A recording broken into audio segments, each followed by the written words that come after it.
अस्सलाम वालेकुम। ਅੱਜ ਮੈਂ ਤੁਹਾਡੇ ਲਈ ਇੱਕ ਐਸੀ ਮਾਲੂਮਾਤ ਸ਼ੇਅਰ ਕਰਨਾ ਚਾਹੁੰਦਾ ਵਾਂ ਜੋ ਮੈਨੂੰ ਉਮੀਦ ਹੈ ਕਿ ਅਕਸਰ ਪਾਕਿਸਤਾਨੀਆਂ ਨੂੰ ਨਹੀਂ ਪਤਾ ਹੈਗੀ।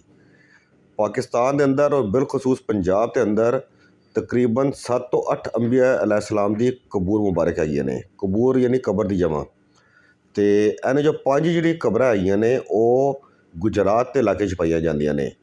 ਅਤੇ ਅੱਜ ਸਭ ਤੋਂ ਪਹਿਲੇ ਮੈਂ ਤੁਹਾਨੂੰ ਜਿਹੜੀ ਕਬਰ ਮੁਬਾਰਕ ਵਿਖਾਉਣਾ ਚਾਹੁੰਦਾ ਵਾਂ ਉਹ ਹਜ਼ਰਤ ਕਮਬੀਤ अलैहिस्सलाम ਦੀ ਹੈ ਜੋ ਹਜ਼ਰਤ ਆਦਮ अलैहिस्सलाम ਦੇ ਫਰਜ਼ੰਦ ਹੈਗੇ ਸਨ। ਇਹਨਾਂ ਤੋਂ ਇਲਾਵਾ ਇੱਥੇ ਹਜ਼ਰਤ ਅਮਨੂਨ अलैहिस्सलाम, ਹਜ਼ਰਤ ਤਨੂਖ अलैहिस्सलाम, ਹਜ਼ਰਤ ਮੂਸਾ ਹਿਜਾਜ਼ੀ अलैहिस्सलाम ਅਤੇ ਹਜ਼ਰਤ ਸਫਦਾਨ अलैहिस्सलाम ਦੀ ਕਬਰਾਂ ਵੀ ਐਸੇ ਇਲਾਕੇ 'ਚ ਪਾਈ ਜਾਂਦੀਆਂ ਨੇ। ਹਜ਼ਰਤ ਕਮਬੀਤ अलैहिस्सलाम ਤੋਂ ਇਲਾਵਾ ਜਿਹੜੇ 4 ਪੈਗੰਬਰ अलैहिस्सलाम ਦਾ ਮੈਂ ਜ਼ਿਕਰ ਕੀਤਾ, ਇਹ ਸਾਰੇ ਪੈਗੰਬਰ ਹਜ਼ਰਤ ਇਬਰਾਹੀਮ अलैहिस्सलाम ਦੀ ਔਲਾਦ ਵਿੱਚੋਂ ਆਉਂਦੇ ਨੇ। ਇਹ ਮਜ਼ਾਰ 'ਤੇ ਜਦੋਂ ਅਸੀਂ ਅਹਾਤੇ 'ਚ ਦਾਖਲ ਹੁੰਦੇ ਹਾਂ ਤਾਂ ਸ਼ੁਰੂ ਵਿੱਚ ਇੱਕ ਮਸਜਿਦ ਹੈਗੀ ਹੈ। ਇਸ ਮਸਜਿਦ ਦਾ ਨਾਮ ਮਸਜਿਦ ਸ਼ੋਹਦਾ ਹੈਗਾ ਅਤੇ ਇਹ ਪਾਕ ਫੌਜ ਦੀ 8 ਬਲੋਚ ਅਬਾਸੀਆ ਰੈਜੀਮੈਂਟ ਨੇ ਬਣਾਈ ਸੀ 1965 ਵਿੱਚ।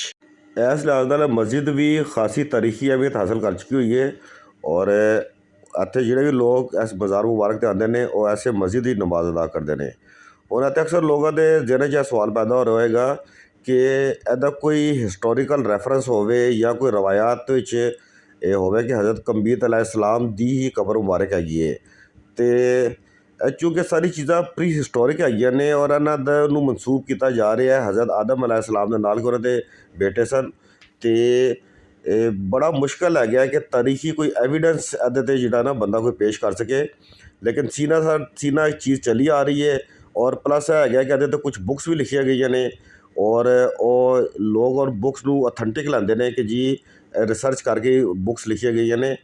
ਔਰ ਦੂਜਾ ਸਾਨੂੰ ਇੱਕ ਚੀਜ਼ ਜਿਹੜੀ ਐਵੀਡੈਂਸ ਬੜੀ ਸਟਰੋਂਗ ਮਿਲਦੀ ਹੈ ਉਹ ਕੁਰਾਨ ਪਾਕ ਵਿੱਚ ਵੀ ਅੱਲਾਹ ਪਾਕ ਨੇ ਫਰਮਾਇਆ ਹੋਇਆ ਹੈ ਕਿ ਦੁਨੀਆ 'ਚ ਕੋਈ ਕੌਮ ਐਸੀ ਨਹੀਂ ਹੈ ਜਿਹਦੇ ਵੱਲ ਅੱਲਾਹ ਪਾਕ ਨੇ ਆਪਣੇ ਨਬੀ अलैहिस्सलाम ਜਾਂ ਆਪਣੇ ਪੈਗੰਬਰ अलैहिस्सलाम ਨਹੀਂ ਭੇਜੇ। ਅਤੇ ਔਰ ਹੁਣ ਅਸੀਂ ਮਜ਼ਾਰ ਦੇ ਅੰਦਰ ਦਾਖਲ ਹੋ ਗਏ ਹਾਂ, ਪੈਰਾਂ ਵਾਲੇ ਪਾਸੋਂ ਇੱਕ ਸਾਈਡ ਤੋਂ ਬੰਦਾ ਦਾਖਲ ਹੁੰਦਾ ਹੈ ਔਰ ਇਹ ਜਿਹੜੀ ਕਬਰ ਮੁਬਾਰਕ ਹੈਗੀ ਹੈ ਇਹ 70 ਗਜ਼ ਲੰਬੀ ਹੈਗੀ ਜੇ। 70 ਗਜ਼ ਮਤਲਬ ਇਹਨੇ 210 ਫੁੱਟ ਲੰਬੀ ਹੈ। ਅਤੇ ਇਹ ਹੁਣ ਵੇਖਦੇ ਜਾਓ, ਅਸੀਂ ਨਾਲ ਚੱਲ ਰਹੇ ਹਾਂ ਔਰ ਨਾਲ ਕਬਰ ਮੁਬਾਰਕ ਵੀ ਤੁਸੀਂ ਵੇਖ ਰਹੇ ਹੋ। ਅਤੇ ਇੱਥੋਂ ਇੱਕ ਇਹ ਵੀ ਚੀਜ਼ ਪਤਾ ਲੱਗਦੀ ਹੈ ਕਿ ਜੋ ਅਸੀਂ ਬਚਪਨ ਤੋਂ ਸੁਣਦੇ ਆਏ ਔਰ ਜਿਹਦੀ ਕੋਈ ਹਿਸਟੋਰੀਕਲ ਐਵੀਡੈਂਸਿਸ ਵੀ ਹੈਗੀਆਂ ਨੇ ਅਤੇ ਆਰਕੀਓਲੋਜੀਕਲ ਐਵੀਡੈਂਸਿਸ ਵੀ ਹੈਗੀਆਂ ਨੇ ਕਿ ਪਹਿਲੇ ਵਕਤਾਂ ਦੇ ਲੋਕਾਂ ਦੀਆਂ ਉਮਰਾਂ ਵੀ ਬਹੁਤ ਲੰਬੀਆਂ ਸਨ ਔਰ ਉਹਨਾਂ ਦੇ ਕੱਦ ਵੀ ਬਹੁਤ ਲੰਬੇ ਹੁੰਦੇ ਸਨ। ਅਤੇ ਇਹ ਹੁਣ ਅਸੀਂ ਚੱਲਦੇ ਜਾ ਰਹੇ ਹਾਂ ਪੂਰਾ ਇੱਕ ਸਾਈਡ ਤੋਂ ਦਾਖਲ ਹੋ ਕੇ ਅਤੇ ਫਿਰ ਸਰਾਨੇ ਵਾਲੇ ਪਾਸੋਂ ਦੀ ਘੁੰਮ ਕੇ ਅਤੇ ਦੂਜੀ ਸਾਈਡ ਤੋਂ ਜਿਹੜਾ ਹੈ ਨਾ ਉਹ ਬੰਦਾ ਬਾਹਰ ਨਿਕਲ ਸਕਦਾ ਹੈ। ਹਜ਼ਰਤ ਆਦਮ अलैहिस्सलाम ਦੇ ਜਿਹੜੇ ਪਹਿਲੇ 2 ਬੇਟੇ ਸਨ ਹਾਬੀਲ ਔਰ ਕਾਬੀਲ, ਉਹਨਾਂ ਦੇ ਬਾਰੇ 'ਚ ਅਤੇ ਰਵਾਇਤ ਵੀ ਮੌਜੂਦ ਹੈਗੀਆਂ ਨੇ ਔਰ ਉਹਦੇ 'ਤੇ ਕਾਫੀ ਐਵੀਡੈਂਸ ਵੀ ਮਿਲ ਜਾਂਦੀ ਹੈ।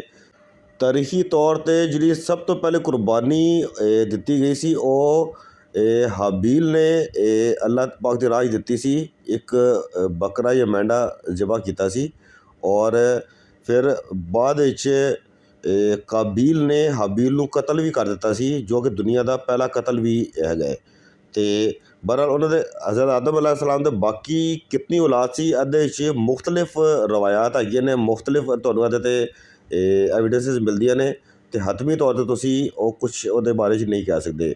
ਇਹ ਤੁਸੀਂ ਨੈਕਸਟ ਸਾਈਡ ਤੋਂ ਵੇਖੋ, ਤੁਹਾਨੂੰ ਕਬਰ ਮੁਬਾਰਕ ਪੂਰੀ ਲੰਬਾਈ ਅਤੇ ਰੂਹ 'ਚ ਨਜ਼ਰ ਆ ਰਹੀ ਹੈ। ਅਸੀਂ ਹੁਣ ਉੱਤੋਂ ਦੀ ਘੁੰਮ ਕੇ ਸਿਰ ਵਾਲੇ ਪਾਸੋਂ ਅਸੀਂ ਦੂਸਰੀ ਸਾਈਡ ਤੋਂ ਹੁਣ ਬਾਹਰ ਜਾ ਰਹੇ ਹਾਂ। ਅਤੇ ਮੈਂ ਉਮੀਦ ਕਰਦਾ ਵਾਂ ਕਿ ਤੁਹਾਨੂੰ ਇਹ ਵਾਲਾ ਵੀਲੌਗ ਪਸੰਦ ਆਇਆ ਹੋਏਗਾ।